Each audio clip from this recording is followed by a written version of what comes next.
ልጅቷን ወስደዋት ነው በቃ በአራቱ ሰዓት ውስጥ እዛ ጋር ስታክ ያደረግንበት ሰዓት ላይ የሆነ ቦታ ላይ ተወስዳለች እቺ ልጅ።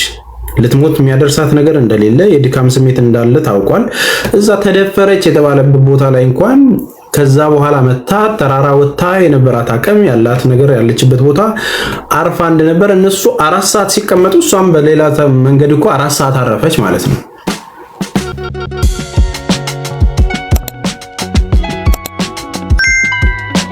እንዲህ ስለሆነ ነው እንትና እንደዚህ ስለሆነ ነው እያሉ የደላላን ስራ ለመሸፈን የሚሞክሩ ሰዎች አሉ። ይሄ የአጋችና ታጋች ብር የሚቀበሉትን እዛ ጋር እህት ወንድሞቻችን ላይ ተጽዕኖ የሚፈጥሩትን ሰዎች የመሸፈን ነገር ስላለ ነው።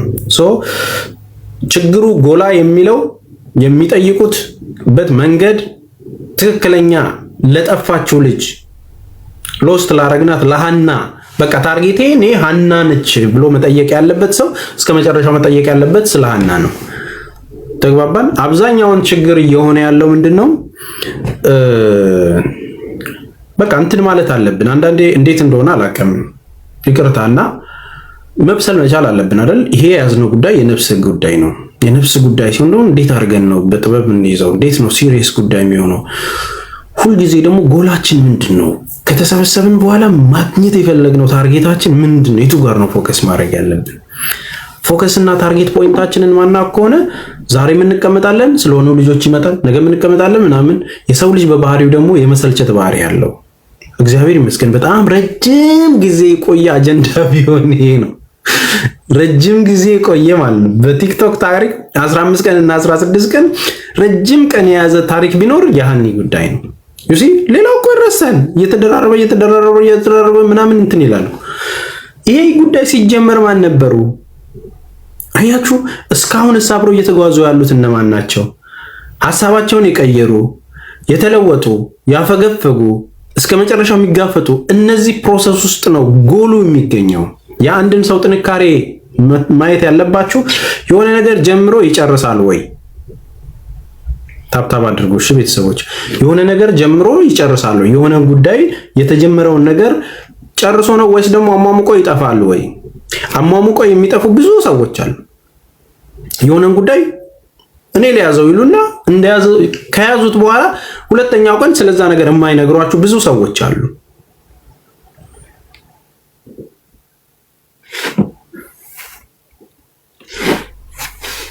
ተግባባን አይደል? ስለዚህ በነዛ ልኮቶች ውስጥ ማድረግ ያለባችሁ ነገር ምንድነው? መጀመሪያ ማስተዋል። ኦኬ የቱ ጋር ነው ፖይንት ያለው? አንዳንድ ጊዜ በግልጽ የምታውቁት ጠላት እኮ ግልጽ ጠላት ነው። ከባዱ ወዳጅ መስሎ የሚቦረቡራችሁ ነው መጠንቀቅ ያለባችሁ።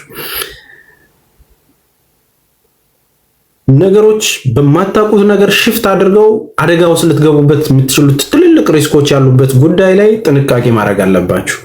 ለዛ ነው ነገሮችን ስታወሩ ብዙ ሰው ስላለ ብቻ አስገቡኝ እንደዚህ መረጃ አለኝ ብላችሁ የምትገቡ ሰዎች ከገባችሁ በኋላ የምትነገሩት ማይሆን ነገር ከሆነ የኛ ሰው ምንድነው የሚያደርገው? መረጃ አለኝ ብላ ገና እንደገባች ምንም ትሁን ምንም ፎሎ ታደርጋላችሁ ማለት ነው። ትልቁ ከባድ ነገር መረጃ አለኝ እኔ አውቃለሁ ብሎ የሆነ ነገር ሊናገር የመጣው 10ሺም 20ሺም ሰው ካለ ያ ሰው ፎሎ ያደርገዋል። የወሬ ጥማት ማለት ነው። ከዛ የሚናገረው ሰው ነገር ማይረባ ይሆንና ይሄ ልጅ ፎሎውን ሸክሎ ይወጣል ማለት ነው። ችግር እየሆነ ያለውም እንናገራለን የሚሉት የሆነ ቦታ ላይ ሲናገሩ ሌላ ነገር ይናገሩና ተጣርተው ሲመጡ ደግሞ የሆነ ነገር ጀምረው ልክ በአካል እነዛን ሰዎች ታገናኟቸው ከዛ በኋላ ጠፍት ይላሉ። አሁን ሐሚድ እየተባለው ሐሚድ ለህይወቱ ሲጀመር ምስክር እምነት የሚሰጡ ሰዎች መልካችን አይታይም ካሉ መብታቸው ነው። በፍርድ ቤትም ምስክርነት የምሰጠው በህዝብ ፊት አይደለም ተብሎ በግል ምስክርነት ይሰጣል። ተግባባን። ሰዎች በማያውቁት መንገድ ለምሳሌ የተለያዩ ወንጀሎችን ፍንጭ የምታውቁ ሰዎች ሪፖርት አድርጉልን፣ ሴፍ እንድትሆኑ ተከላክለን እኛ እንትን እንላለን የሚባልበት መንገድ አለ። ምስክር ከሆኑ ማለት ነው ያዩትን ሊናገሩ ከሆነ ለደህንነታቸው የሚያሰጋቸው ከሆነ ድምጻቸውን ብቻ መስማትና እነኚህ ትክክለኛ ነገሮቻቸውን ግን ሰንበዲ ጋር በአካል ግን መታወቅ አለባቸው። ለምሳሌ በቪዲዮ አንወጣም የሚሉ ሰዎች ምናምናቸው ምናምን ይህን ጉዳይ የራሳቸው አድርገው ያዙት ነው። እኔ በቪዲዮ አውቀዋለሁ፣ ዶክመንቱን ልኮልኛል፣ መታወቂያውን ልኮልኛል፣ እኔ ጋር ብቻ ነው ያለው። ሶ የምንጠይቀውን ነገር በድምጽ ነው የምንጠይቀው። ያ ያስኬዳል። አልወጣም ግን ካለ ከፍራቸው ባሻገር ሌላ ተልኮ ሊኖረው ይችላል። እዛ ካለበት አካባቢ በኋላ እንደዚህ አይነት ሰው ደግሞ ለምን ይመጣል? መጀመሪያ እኛ ጠርተነው አይደለም አይደል የመጣው። ተስፍሽ እባክህ ማሚ የሚባለውን ጠርጥሩ። ምንድነው እሱ መጀመሪያ ይሄ ልጅ የተናገረውና ሚዲያው ላይ የቀረበው እና ድምጽ የደረሰን እንዲህ ነው እኔ ነበርኩ በቦታው ምናምን ብሎ ሰያም ያመጣው ማንንም ብሎት አይደለም፣ ተናገር ተብለው አይደለም አይደል? መረጃው አለኝ ብሎ የሚገቡ ሰዎች አንዴ ከገባ ግን እያንዳንዷን ግልጽ አድርጎ እንትን ካላለ ወደ እሱ ነው የምንሄደው። የተለየ ሐሳብ ይዞ የመጣው እሱ ነው። መረጃ አለኝ ብሎ አብሬያቸውን የሄድኩት ብሎ የመጣው እሱ ነው። ስለዚህ ወደደም ጠላም ያ ሰው የግድ መጠየቅ አለበት። ስለዚህ በእንደዚህ አይነት አካሄዶች ነው እንትን የምናደርገው እና ዝም ብለን ስናዳመጥ ምንም ያላደረገን የሚመስላችሁ ሰዎች ብዙ ነገር ነው። ያው ሚኪ እንደገለጸላችሁ ነው። ሁሉም ነገር አይነገርም። መያዝ ያለበት ጉዳይ ትላለህ። አስማምተህ ኬክ ሰጥተህ አባብለህ አጫውተህ ነው እውነቱን እንዲነገር የምታደርገው። እልህ ውስጥማ ከከተከው ተደባልቆ ምናምን በቃ ከሰሰኝ እሰረኝ ምናምን ብሎ ይሄዳል። ይሄ ደግሞ የቲክቶክ ዓለም ነው። ምንም አናመጣም። ለሌላችሁ ግን ትምህርት ይሆናችሁ። አሁንም ስንጠይቅ በረሃው ላይ ለቀሩት እህቶቻችሁ ታግተው ላሉት አሁንም በጠቅላይ አቅጣጫ የአንዱ ሀና ጉዳይ እዛ አካባቢ የሚኖረውን በቀን እንግዲህ ከ1100 ሰው በላይ ነው በዛ በረሃ የሚጓዘው። እዛ ድንበር ላይ ያሉት ከ700 ሺህ ምናምን በላይ ሰዎች አሉ። ድንበሩ ላይ ብቻ ቤት ቆልለው ምናምን ይሰሩ። እዛ ላይ ምን እንደሚደረግ ታውቃላችሁ? ምግብ የሚመጣላቸው ከከተማ ነው። ዱቄት ያቦካሉ፣ ይጋግራሉ። እዛ ጋር ሴቶቹ ብር የሌላቸው እንትን ይባባሉ፣ ሳይፈልጉ እንትን ይላሉ። አንዳንዱም ደግሞ ፈልገው እዛው ፍቅረኛም ይዘው ምናምን ራሳቸውን እንትን ይላሉ፣ ያረግዛሉ፣ ይወልዳሉ። ጭምልቅልቅልቅ ያለ ብዙ አይነት ያዥና ገናዥ መሪና ተመሪ የሌለው ስፍራ እንደሆነ ሪስክ ያለው ቦታ እንደሆነ ጠንቀቃችሁ ልታውቁ ይገባል። በእነዚህ ሂደቶች ውስጥ ከባድ እንዳይሆንና የሚመጡት ሰዎች አደጋ ላይ እንዳይወድቁ ግን ዋናዎቹ ላይ ነው ትኩረት ማድረግ ያለብን። ማን ነው የሚያሰማራው? ይሄ እንትና ነው፣ እሱ ነው፣ ግዛቱ ነው እንደዚህ የሚባለው ባለ ግዛቱ ነው። ዋናውን ስትይዝ ጀሌዎችን ያመጣል። ዛት ሴት ያንን ነገር ለማድረግ በምን መሰራት አለበት ነው። ስለዚህ አብዛኛው ይጋቡና በቃ እንደዚህ ነው ተአምር ሊነግሩን ነው ብለህ ጆሮህን በቃ ኮኩህን አጽድተህ ስትጠብቃቸው ይጨቃጨቁና ይወርዳሉና I think ሴንሲቲቭ የሆነ ባህሪ ነው ያላቸው አብዛኞቹን። ደግሞ አትጠይቁኝ መቆጣት ምናምን እንደዚህ መሆን በትዕግስት ነው መሆን ያለበት። ኤኒሃው አሁንም አንተውም እንግዲህ ዋናዎቹን ደግሞ በውስጥ አግኝተን እናወራለን። ግራም ነፈሰ ቀኝ መጠየቅ ያለባት እያንዳንዱ ነገር እኔ በቃ ዛሬ ደግሞ ከደረስኩበት ነገር ምንድነው እነዛ 4 ሰዎች መታ ሞታለች ያሉን ለሞት የሚያበቃ ነገር ምንም የለም። በቃ የሆነ ቦታ ወስደዋት ሊሆን ይችላል። በቃ ሞታለች ብለውን ጥለው ሊሄዱ የሚችሉበት ምናምን ነገር ከመጣ ነው ተቀባብለዋት ነው ወይ ሌላ ሰዎች እንትን ተባብለው አንዴ 6 ይሆናሉ እንትኖቹ 2ቱ ተመለሱ። በቃ ከዛ ቦታ ላይ እኛን አደረሱ የተባሉት ሰዎች ራሱ ሀናን ይዘው ሌላ ቦታ የሚያደርሱ ተልኮ ያላቸው ልጆች ሊሆን ይችላሉ። 4ቱ እነዚህን ይዘው ሲሄዱ 2ቱ በዛ ቦታ ላይ ተመለሱ ምናምን የሚባሉት ሌሎች 6 ናቸው የተባለው ነገር አለ። እሱ ጋር መጥራት ያለበትን ነገር በደንብ ጠይቀን እናጠራለን። ልጅቷን ወስደዋት ነው በቃ በ4ቱ ሰዓት ውስጥ እዛ ጋር ስታክ ያደረግንበት ሰዓት ላይ የሆነ ቦታ ላይ ተወስዳለች። እቺ ልጅ ልትሞት የሚያደርሳት ነገር እንደሌለ የድካም ስሜት እንዳለ ታውቋል። እዛ ተደፈረች የተባለበት ቦታ ላይ እንኳን ከዛ በኋላ መታ ተራራ ወጣ የነበራት አቅም ያላት ነገር ያለችበት ቦታ አርፋ እንደነበር እነሱ 4 ሰዓት ሲቀመጡ እሷም በሌላ መንገድ እኮ 4 ሰዓት አረፈች ማለት ነው። ተግባባን። ስለዚህ የሆነ ነገር አለ። ፓስፖርቷን ተቀብሎ ብሯን ተቀብሎ የያዘችውን ነገር ይዘው መተው ለሆነ ሰው አስረክበው ሄደህ ለቤተሰብ ስጥ ያሉበት ኬዝ አያሳምንም። ተግባባ። ፓስፖርቷን ምናምን ኦሬዲ ይዘው ከሞተች ያለውን ፓስፖርት ምናምን ይዘው መተው ብሯን እንዴት አልወሰዱትም ሽፍታዎቹ? ብዙ ጥያቄዎች አሉ። ስለዚህ የሌላው ብር ተወስዶ አንድ ብርም እያለው የሌላው ያልተወሰደ ከሆነ ችግር አለ ማለት ነው። መሃሏ ጋር ቦርደሯ ጋር ነው ችግር ያለው። እዛ መሃል ስታክ አደረግን ያሉበት ቦታ ላይ መጥተው የነገሩት ሰዎች ራሳቸው ችግር አለባቸው። ድንበር ላይ ደግሞ ያሉት ሰዎች ምንም ነገር አድርጓቸው ነፍሳችሁን ከመሸጥ ወደ ኋላ አይሉም። ለእናት ልጅ ብትሆን ያባት ልጅ እንትን የለም፣ ሁሉም ነፍሱን ነው የሚያድነው። በብር ጉዳይ ደግሞ ሁሉም ይጣላል። አሁንም በብር ጉዳይ ያልተስማሙት ነገር ካለ we will cover it። እኛ አስተባብረንም ቢሆን እቺ ልጅ በህይወት ስለምንፈልጋት የሚከፈለው ተከፍሎ ትምጣ። ማንም የያዛት ማንም እኛ እንትና ያዛት አየለ ያዛት ከበደ አይደለም የምንለው።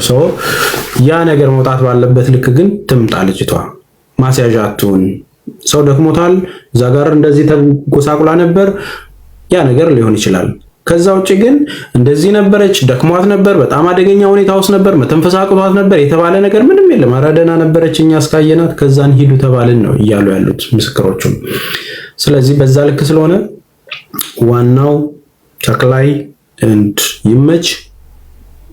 እናንተ እየሰማችሁኝም ከሆነ ዋናዎቹ ናችሁ ኮንታክት የምታደርጉት፣ ሌሊት የምትሸኙት፣ ሰዎችን የምታሸጋግሩት።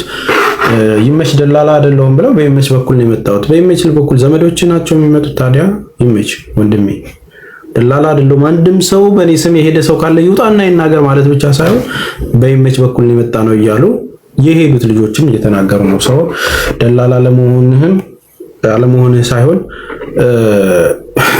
ሽማግሌም ሆነው እኛ ተወክለን ምናምን ብሎ ሲሳደብ የነበረው ሰውዬ በነጋታው መኪና ሰፊ ነኝ፣ ልብስ ሰፊ ነኝ፣ እኔ ማንም ሰው በድለላ አያቀኝም ያልከው ስለ ድለላ አልተነሳም፣ አትጮህ ነበር የተባልከው። ስለዚህ አንተም ደላላ ነህ ማለት ነው። አንተንም በተለየ ሁኔታ ነው የምናየው። የአይጥ ምስክር ድንቢጥ ሆነ መምጣትህ ሳያንስህ በማታውቀው ነገር ባላየኸው ነገር እመኑ ብለህ ቪዲዮው እንዳየነው ከሆነ 100% አምነናል ብለህ ነው እንደ ደምድም የተናገርከው። ሚዲያ ነው የሚረሳ አይደለም። እንደዛ ብለህ ተናግረህ በነጋታው ደግሞ ቢዝነስ እንዳይበላሽ ወይም ደግሞ ጥቃት ሊደርስብህ እንደሚችል ስለፈራ ብቻ ይቅርታ አድርጉልኝ፣ እኔ በዚህ ዘይ አልጠየቅም፣ የምታውቁኝ መስክሩልኝ። አየህ ሄደ ግሩፕ ነው የምትፈልገው። የሰማንህ ማናቀ ሰዎች እውነታ ላይ ተመስርተን እንሞግታለን። ተግባባን አይደል? በማታውቀው ነገር አዳምጡ እያልክ ስትሰድብ ነበር እኮ ህዝቡን። ሴቷም እዛ ጋር የረሳ ነው እንዳይመስላችሁ። ሲጀመር እንትና ብላችሁ ወደ ሸዋ ወደ ምናምን የቀየራችሁበት ራሱ ዝም ብሎ አይደለም። እሱ ራሱ ትልቅ ማስረጃ ነው። የሆነ ወንጀል ፈጽሞ ወደሆነ ነገር 100 ሆነን ተሰባስበን የወሰድነው ምናምን እስቴት አሉ እስቲ ያሳየን ሲባል ተበታተነው እኮ ይልሃል እንደ ቀልድ ማለት ነው። ዩሲ እቺን ድራማ የተማራችሁበት ትምህርት ቤት እኛም ዳይሬክተር ሆነን አሳልፈናል። ስለዚህ እንትን አራዳ እንደውም በቃ የአራዳ ልጅ ለመምሰል አክት ሲያደርግ ነበር። አይታችሁት ንግግሩን ምናምን ሽማግሌ ነኝ ብሎ ያለው መጣው ሰው መሀል ላይ አቋርጦ ምናምን እቺን ሙድ ምናምን እንደዚህ አንተም ብትሆን ምናምን በቃ ለምን ቁጣ እንደሚላቸው አላውቅም። እኔ ደላሎቹ በቃ ካልጮሁ ማስረዳት አይችሉም ማለት ነው። ይሄ ደግሞ ነፍስን የሚያስጨንቀው የሆነ ነገር ስላለ ነው። የምንሄድበት ልክ ላይ እስከ ጫፉ እንሄዳለን። ስንሄድ ደግሞ አንዷ ነገር የመዘዘችው ነገር መቼም አንድ ክብሪት ነች፣ ሙሉ ከተማም ልታቃጥል ትችላለች። ተግባባን። ምናልባት አንተ አንድ የሳር ጎጆ ላይ አንድ ሳርን ብትመዝ ምኑን የቱ ጋር እንደተወሰደ አይታወቅም ብለህ ካሰብክ ተሳስተሃል። አሁን የነካኸው ልክ እንደ ጋቢ ውሰደው። የጋቢ አንዷን ክር ስትይዛት ሁሉንም እንደምታፈርሰው ሁሉ ወይም ደግሞ እንደ ኮብልስቶን ጡብ ነው የተደረደረ። የመዘዛችኋት ነገር ኮላፕስ ሆናል፣ አሁን ተበትኗል። እያንዳንድሽ በምታወጭባቸው ስቴፖች ዋናው ሲያዝ ጀሌዎቹ ይያዛሉ። ታርጌታችን መሆን ጉልበታችንን መፈጸም ያለብን አሁንም በምንችለው አቅም ይመችና ተክላይ የሚባሉት ሰዎች ከነግብረ አበራቸው መጀመሪያ መያዝ አለባቸው። በየትኛውም ነገር ዋጋ ተከፍሎ ወይ ልጅቷን ያምጧት አሊያም ደግሞ እነሱ በቁጥጥር ስር መዋል አለባቸው። በየትኛውም መልኩ ዋጋ ተከፍለው that's it። ይህ ሲሆን የተፈጠረውንም እያንዳንዱንም ነገር ተፈጥሮ ቢሆንም እየመሩም ቢሆን አሳይተው ያንን ቦታ ያለው ነገር ታይቶ ተጣርቶ መረጃም ተሚብለው ተረጋግጦ ላደረጉት ነገርም ለወንጀል ይጠየቃሉ እንጂ በሰላም የሚቀመጡበት ነገር ምንም መታሰብ የለበትም። በቲፎዞ ምንም ስንጠይቅ ነፍሳችንን ሰጥተን ነው፣ ማንንም ፈርተን አይደለም። ተግባባን። እውነት ወጥቶ ግን ምንም እኔ ከአና የተለየ ህይወት የለኝም። በራ ላይ እንደዛ የሆነች ምግብ ራበኝ ስትል 1 ሰዓት ሄደ የመጣ ስትታመም እኮ መድኃኒት ለመግዛት ሮጠህ መሄድ ትችላለህ። ምንድን ያገደ? ቦታውን ታውቀዋለህ፣ ተመላልሰበታል፣ እየመራህ ነው፣ መንገዱን ታውቀዋለህ። ሲነሱ የሆነ ነገር ቢነሳቸው የራስ ምታት እኮ የሆነ መድኃኒቶችም ይዞ ይሄዳል አይደል? መሪ ከሆንክ የተወሰነ ነገር ቢፈጠር ብለህ ታስባለህ። ደከመኝ ነው እያለች ያለችው እንጂ አመመኝ፣ መነሳት አቃተኝ፣ አዞረኝ፣ አትወለወለኝ፣ ተጎዳው፣ ቮሚት ያዘኝ እያለች አይደለም የመጣችው። የድካም ስሜት ደግሞ ሴቱ አይደለም ወንዱም እየደከመ እንደሆነ እየነገሩ ነው። ሶ እያረፈች ባለችበት ሁኔታ ሞታለች ሂዱ ዝም ብላችሁ የሚባለውን አይናችሁን ጨፍኑና ልመናችሁ እሱ ልክ አይደለም። ሌሎቻችሁ በዘር የምትለጥፉት ሰዎች ሰውነት ነው ይዞን እኛ የምንጠይቀው። ተግባባን አይደለ? እንደዚህ ስለሆነ ደላላው እንደዛ ስለሆነ ነው ተባባሪ ስለሆናችሁ ነው። ሚዲያውን ለማሞቅ ስለምትፈልጉ ነው። የሌባ ተባባሪ ስለሆናችሁ ነው። እኛ ደግሞ የወንጀለኛ ተባባሪ አይደለንም። ሀቅ ላይ ቆመን ሰውነት ልክ በሚያዘን በምናየው ነገር እንወስናለን። የሚሳሳት ሰው ካለ እያረምን እውነትን ግን ወደኋላ አንልም። ሰው በዚህ ልክ ነው የምናደርገው። እየተቆረቆሩ ያሉት ወይም ደግሞ እንትን እያሉ ያሉት ምናልባትም በሌላ መንገድ የራሳቸው ዓላማ አላቸው። በሚያራምዱት ነገር እኔ ላልስማማ እችላለሁ ወይ ከነሱ ጎን ላልሆን እችላለሁ። በዚህ ጉዳይ ግን ሰው ነኝ፣ እህቴ ነች። ትክክለኛ እንዳላማ ይዘን እየተጠያየቅን እንደ ወንድም እየተነጋገርን ማንም ልዩነት ያለው ሰው ቢመጣ ቁጭ ብለን እናወራለን። የተለየ ነገር የለንም። እኔ ፖለቲከኛ አይደለሁም። ፖለቲካ ውስጥ ገብቼ አላውቅም። የማንም ፖለቲካ ደጋፊ አይደለሁኝም። እነዚህ ነገሮች ግን ሲመጡ የፈለገ ፖለቲከኛ የሆነ ሰው ተሰባስበው እዚህ ጉዳይ ላይ ብቻ የምናወራ ከሆነ that's it። አወራለሁ፣ እወያያለሁ፣ ታያለሁ፣ ከነሱ ጋር መፍትሄ እፈጥራለሁ፣ ስለ ነፍስ ስለሆነ ማለት ነው። ከዛ ውጪ ግን እንደዚህ ስለሆነ ነው ብለህ ጥግ የምትሰጠው ሰውዬ ራሱ ችግር አለብህ ማለት ነው። እህት ነኝ ብለሽ መተሽ ተነጋገሩ ያልሽው ሴትዮ በዛው የጠፋሽው ብሌንም ልጅ ብሌን አንቺንም እንፈልግሻለን የምታውቂው ነገር ስላለ ማለት ነው። ልጆቹ ላይ ሳይሆን እነዚህ ሄደው ያዩትን ሰዎች መጠየቅ ብቻ ሳይሆን ዋና ፎከሳችን ትልቁን ሻርክ ስትይዙት ትንንሾቹ ወይም ደግሞ እንቁላሉን ሳይፈለፈል መያዝ ትችላላችሁ። ሀገር ያወቀው ነው፣ ድንበር የታወቀ ነው፣ ለህይወታችን ያሰጋናል የሚባለው ዝም ብሎ አይደለም። አረን ያይቻው አላቅም እንደዚህ የሚባልም ደላላ ሰምቼ አላቅም አይደለም እየሰማን ያለ ነው። ተቆጣጥረውት እኮ ያሉት እነሱ ስራ ንገረን ስላችሁ ትላንት ታስታውሳለህ? ምንድነው የምትሰራው? አይ እንደማንኛውም ሰው ካመላልሳለሁ። እውነትን ነው። በቃ ስታመላልስ ነው ልጆቹን የምታደርሳቸው በዛው አይተክ ይሄንኛውን ነው የምናረው። ትኩረት ማድረግ ያለባችሁ ነው። ትኩረት የምናረገውማ ቢሃይንድ ያለውን ነው። የእህቶቻችንን ያገታችኋቸውን እዛ ጋር ሽፍታ ተመዳድባችሁ ብር የምትቀባበሉትን መሳሪያ ገዝታችሁ ህይወት የምታሳጡትን በረሃ ላይ ስለሚያልቁት እህት ወንድሞች ነው የምንናገረው። ሀናን ከፊት አምጥተን ስለሆነ ነው እንጂ ሰው በቀላል የምናየው ነገር የለም። ስለዚህ ይሄ ነው ያለው እውነት። ቤተሰቦች እንትን ሁኑ፣ እሺ ካልም ሁኑ። እናንተ የሆነ ነገር ስትደግፉ በቃ ስለምታውቁት ምናምን ብቻ አይደለም። እስቲ ምን አይሞቱ እንግዲህ እኛ ምን እንሰደባለን እኮ አይደል? የሆነ ነገር አንስተው እኮ ምናምን አንተ ዝም በል አንተ እንደዚህ አታርግ ይባላል እኮ አይደል? ኢትስ ኦልራይት። ይሄ ስሜታዊ ሲኮን ነው። ዞሮ ዞሮ ኮመንት እያየው የምንነዳ ሰዎች መሆን የለብንም። ግን ልጆቹ የሚሰማቸው ነገር አለ። በቃ የሆነ ኢነርጂ ፉል ስታረጓቸው ሊነግሩት ያሰቡትን ነገር ምን አባታችሁ ታመጣላችሁ የሚል ከሆነ እውነት እያለው ሌላ ጠላት እናፈራበታለን። እኛ በምንጽፈው ኮመንት ማለት ነው። ዳይሜንሽኑ ይሰረቃል። ስለዚህ አሁንም የገጠር ልጅ ጋር ያለው ነገር ምንድነው? ኮመንት ያያል። ረጅም ሰዓት ዝም ብሎ ኮመንት ስለሚያይ የሚደግፉትን ልጆች ያያል። ከዛን የማይወዳቸው ሰዎች አሉ። በቃ የማይወዳቸው ሰዎች ደግሞ ምንድነው? ባሉት ነገር የማይስማማው ሰዎች ገና ድምጻቸውን ሲሰማ እንዳያወራ እንትን እንዳይል እንደሚሉት ሁሉ አሁን ሰያውን ደላሎቹ አይወዱትም። በቃ ድምጽህን መስማት አንፈልግም ነው የሚሉት። ዋይ ሲባል የመጣባቸው ያበላሸባቸው ነገር ስላለ ነው። እንደዚህ አይነት ነገሮች አሉ። በቃ አንድ ሰው የበደላችሁን ሰው ድምጹን ላትሰሙት የምትፈልጉበት ሁኔታዎች ይፈጠራል። ስለዚህ እነዚህ አይነት ነገሮች ሲፈጠሩ ግን ሚዛናዊ ሁኑ እናንተ። ዞሮ ዞሮ ሁለቱም የአንድ ሀገር ሰዎች በማንነትም የሚገናኙ ስደት ላይ የወጡ መከራ የደረሱ ያው ስልክም እኮ ሲያገናኛት የነበረው የገጠር ልጅ ነው አይደለ? ከፋሚሊዋ ጋር አብሯትም ሲሆን የነበረው አደራም ሲቀበል የነበረው እነዛ ናቸው። ስለዚህ እነዚህ ሰዎች እስከሚያውቁት ድረስ ተናግረዋል። የሚያውቁትን ትይዛለህ። ዋናዎቹ ጋር ነግረውናል። ሄደው መታረዱን እነዚህ ግለሰቦች ነው ብለው ነግረውናል። ዋናዎቹን ይዘህ አራቱን ትቀላቅላለህ። ከዛን አይ እዚህ ጉዳይ ላይ እኮ ይሄኛውም ስንመካከር ነበር የሚለው ዋናው ሲያዝ ነው። ልክ ትላንትና እንደዚህ ስልህ ታስታውሳለህ፣ እንትናን ስላት ታስታውሳለህ ሲል የነበረው ማለት ነው። ይብለጥ ነው ማለት ነው። አላስታውስም ብሎ ነገረው። አሁን ያልሰማሁም ልጁ ደግሞ ያመላል።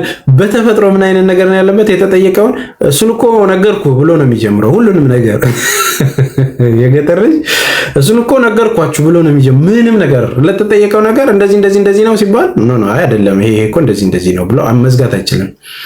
እሱን ስነግርህ እኮ አልሰማልከኝ ብሎ ነገሩን የተጠየቀውን መልስን የሚሉት እነመኩ ወደ ጉዳዩ ስለማይገባ ነውና፣ ይሄ ደግሞ ሰው ኔቸሩ ሊሆን ይችላል። ኦኬ እሱን እኮ ነገርኩ ካለ በኋላ ይነግረኛል ብዬ መጠበቅ አለብኝ። አንዴ ሁለቴ እንደዛ ካለኝ የሆነ ሰው ኦኬ ይሄ አነጋገር ስታይሉ ነው። ስለዚህ እሱን እኮ ነገርኩ ኮመን ነው። ከሷን ከሰማው በኋላ የምትቀጥለው አንቺ ለኔ ሜሴጅ እስከዛ ሰማዋለሁ። ከዛ ልልህ ውስጥ አለ መግባት። በቃ ይሄ ልጅ ታናሼ ነው፣ እስቲ ልስማው፣ ያውራ፣ ይውጣለት እስቲ። ሰዎች የሆነ ነገር ሲያወሩ ነው እኮ ከስራቸው ይዘን አይደል? እንዲህ አላልክም ነበር። ዩሲ መረጃ ማለት የምትጠረጥሩትን ሰዎች አንድ ጥያቄ ጠይቃችሁ 3 ሰዓት ማዳመጥ ማለት ነው እንጂማ እንዲህ ሊሆን ነው የኛ ግምት ነው የሚሆነው። ስለዚህ እነዛ ነገሮች ናቸው። ምንድነው ከአቡ ጋር ትምህርት ስትል የነበረው?